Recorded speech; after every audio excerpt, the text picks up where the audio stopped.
Alors les boucles en langage de programmation, que ce soit en VBA ou autre, sont très intéressantes parce qu'elles permettent de répéter des instructions un certain nombre de fois. Alors ce qui peut vraiment être un énorme gain de temps. Alors, ce qu'il faut savoir, c'est qu'il existe en VBA plusieurs types de boucles. Alors, la première que je vais vous présenter, qui est la plus commune et la plus connue, c'est la boucle for next. Alors, je vous explique tout de suite comment ça marche. On va déclarer une boucle en faisant for. On va déclarer une variable de type integer qui va être i par exemple et qui va être égale à 0. Et on va dire qu'elle doit aller jusque 5. Elle doit s'incrémenter jusque 5, c'est-à-dire qu'à chaque passage dans la boucle, je vais lui ajouter ici par défaut 1. Alors je dis bien par défaut, vous allez comprendre. Alors pour ici vous montrer comment ça fonctionne, je vais faire une message box et je vais afficher i tout simplement. Pour faire un retour sur cette boucle, parce que tant que je n'ai pas dit, ici c'est la fin de boucle, il faut la recommencer, ça va continuer mes instructions ici. Je pourrais faire plusieurs message box, faire d'autres opérations. Pour lui dire qu'il doit retourner à la boucle, retourner au for, on va lui faire un next. Alors, next, attention, vous pouvez le mettre tout court, c'est-à-dire que ça va prendre le premier for qu'il retrouve au-dessus. Mais dans le cas où vous avez plusieurs boucles, parce que vous pouvez aussi imbriquer des boucles dans des boucles, vous allez spécifier quelle variable doit en fait être réincrémentée, en tout cas sur quel for on doit aller. On sait que c'est ici i. Donc là, qu'est-ce qui va se passer? J'ai initialisé une boucle avec une variable i qui est égale à 0 et qui va aller jusqu'à 5. Et à chaque fois, je vais demander une boîte message qui m'affiche la valeur ici de i. Voilà. Donc si on exécute le code, qu'est-ce qu'on va voir? On a bien 0, 1, 2, 3, 4, 5 et ça se termine. Donc on a bien ici 6 passages dans la boucle et avec une incrémentation ici de notre variable. Alors ça c'est très intéressant. Alors il faut savoir que vous pouvez aussi faire à l'envers, c'est-à-dire que vous pouvez aller en décroissant le nombre. Donc si par exemple je lui dis qu'il est égal à 5 et qu'il doit aller à 1 par exemple, si maintenant j'exécute mon code, on peut voir que rien ne se passe. Et là, vous allez dire pourquoi. Parce qu'à ce moment-là, il faut compléter ça en disant, il faut rajouter une step. Un step, c'est un pas. Et là, je vais dire moins 1, step moins 1. C'est-à-dire qu'à chaque fois dans la boucle, ça doit être moins 1. Et là, si j'exécute, maintenant, on va pouvoir observer que j'ai bien 5, 4, 3, 2, 1. Et ça s'arrête. Pourquoi? Parce que j'ai ici pas mis 0, mais 1. Donc ça, il faut bien comprendre que ce step ici, il est très important. Alors, il est de moins 1, mais il pourrait être de moins 2. Si je mets moins 2, par exemple, je vais avoir une décrémentation à chaque fois de 2. Donc, je passe de 5 à 3, à 1, et ça s'arrête. Évidemment, c'est valable dans l'autre sens, c'est-à-dire que je peux aussi tout simplement faire for i égale 0, par exemple, tout 10, et faire un step ici de 4, par exemple. Alors, on va tester ensemble. On peut voir que mon premier, c'est bien 0. Ensuite, je passe à 4. Ensuite, je passe à 8, et ça se termine. Donc ça, c'est bien important de le comprendre. Alors ensuite, ce qui est important de comprendre, c'est qu'on peut aussi faire des boucles dans des boucles. Donc là, on va faire quelque chose de simple, mais on va mettre ici 2, voilà, 0 à 2. Et dans cette boucle, je vais par exemple ici faire un for a égale 0, to 3, par exemple. Ce que je vais faire, je vais demander maintenant de m'afficher par exemple ici i. Donc pour que ce soit un peu plus parlant, on va mettre msgbox i. Et ici on va mettre ici valeur i, 2 points. Voilà, je vais même mettre un espace et je vais concaténer ça avec i. Maintenant dans ma boucle ici avec a, je vais faire la même chose mais je vais lui demander d'afficher a. Donc je vais ici valeur de a et je vais ici mettre a. Évidemment, je ne vais pas oublier de mettre mon next, et c'est là où ça devient beaucoup plus facile à comprendre si vous mettez la lettre, c'est qu'ici je fais un next de A. Alors, qu'est-ce qui va se passer? Regardez, j'ai ici, on va indenter ça correctement pour qu'on comprenne bien. J'ai ici une boucle for i qui est égale à 0 to 2, j'affiche à chaque fois la valeur de i, et je refais une boucle avec a à l'intérieur de ma boucle i.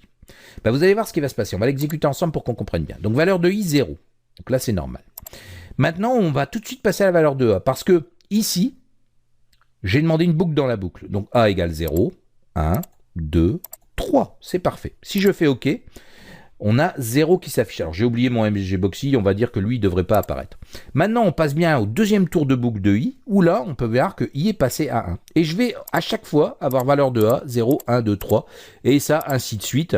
Voilà, i égale 2, et ainsi de suite. Donc on ne va pas aller plus loin, mais on peut mettre ici, comme vous pouvez le voir, des boucles dans des boucles, ce qui est important de comprendre. Alors, le deuxième type de boucle que nous allons voir s'appelle la boucle while.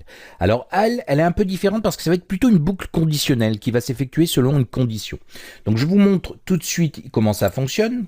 Donc, je vais dire ici while i est plus petit que 5.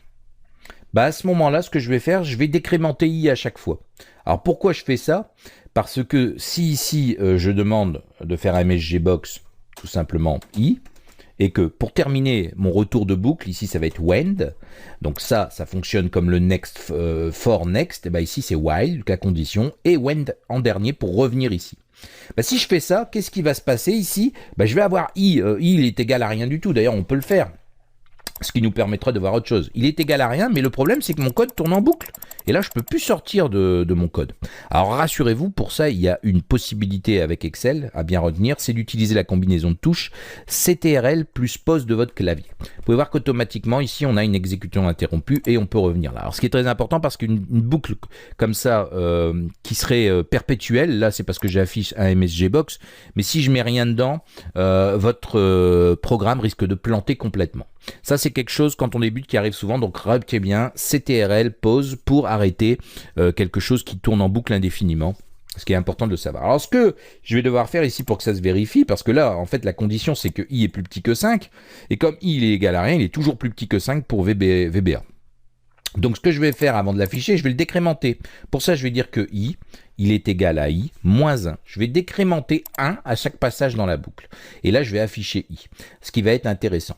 Alors ce qui est intéressant aussi, c'est que là, on n'a pas déclaré, c'est une des forces du VBA, mais on va pouvoir ici, par exemple, déclarer une variable qui va s'appeler i, qui va être integer par exemple, voilà, ce qui sera beaucoup plus propre, et on pourrait même dire que i est égal à 0 pour faire plus propre.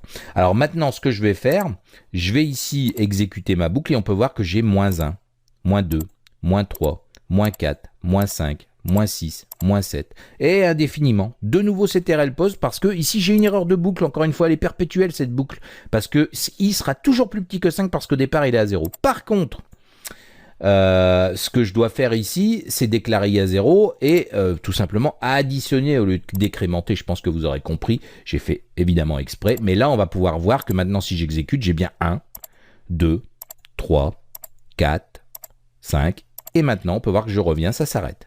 Donc j'ai bien passé ici 5 fois dans cette boucle. Donc voilà, c'est plutôt une boucle conditionnelle, while, une boucle while wend, qui aura aussi tout son intérêt, c'est pour ça qu'elle existe, vous allez voir que dans certains cas elle va être très utile. Alors la dernière boucle que nous allons étudier ensemble dans cette session, c'est la boucle do loop. Alors cette boucle, elle fonctionne de la même manière que la boucle while wend. En fait, ça veut dire tant que la condition est vraie, la boucle est exécutée. Alors comment elle va se coder, pardon. Alors tout simplement, vous allez voir que c'est assez simple, on va faire un do, et on va utiliser de nouveau le mot-clé while. Et là, on va mettre notre condition. Tant que i est plus petit que 10 par exemple, à ce moment-là, qu'est-ce qu'on va faire? Eh ben, on va, donc i est égal à 0 parce que je ne l'ai pas déclaré. Je vais dire que i égale i plus 1 tout simplement pour l'incrémenter. On va faire notre fameux MSGBox de i. Et ici, comment on va faire? Eh ben, on va tout simplement maintenant faire un loop. Le loop va permettre de revenir ici à la boucle do while. Voilà.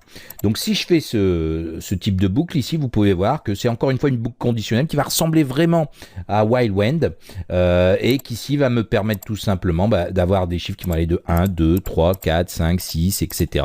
Et à partir du moment où j'ai 10, on peut voir que je reviens ici. Donc ça, c'est assez intéressant de le comprendre. Alors cette boucle peut être codée de différentes façons. On a aussi la possibilité ici de faire un do loop while. Alors, vous allez voir que l'intérêt ici, on va dire un do, on va mettre nos instructions, et ici, la condition va se mettre en fin, c'est-à-dire while i est plus petit. Alors, on va mettre plus petit que 5 pour pas avoir tant de chiffres à noter, à afficher à l'écran. Mais ici, on va par exemple dire que i, donc de nouveau égale i plus 1, j'aurais pu laisser le code, et on va faire un message box de i. Vous allez voir qu'à la différence, cette boucle ici, la condition est en fin de boucle. Alors ce qui est intéressant, vous allez voir qu'ici ça ne va pas changer grand chose, j'ai bien 1, 2, 3, 4, 5 et j'arrête. Maintenant imaginons ici que je dis que je déclare i, donc i as integer, et que je lui affecte par exemple 10.